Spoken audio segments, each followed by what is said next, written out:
How cool. Now, Michelle told me there was a big ship that came in recently here to Green Bay. We got the Kaye E Barker.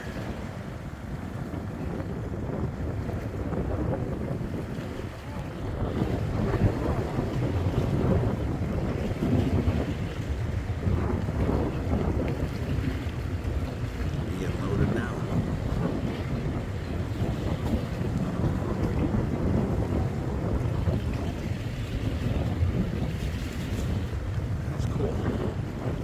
Better angle. Let's go over on one of these bouncy piers, which I tried before, and yeah, it's a little wavy. That's cool. Another one of the big ships we've seen. We didn't see it come in or won't see it leave, but yeah, we got to see it. Pretty neat and nice. Okay, that's better. It's not so bad. I got this thing here to this pole to hold on to support me.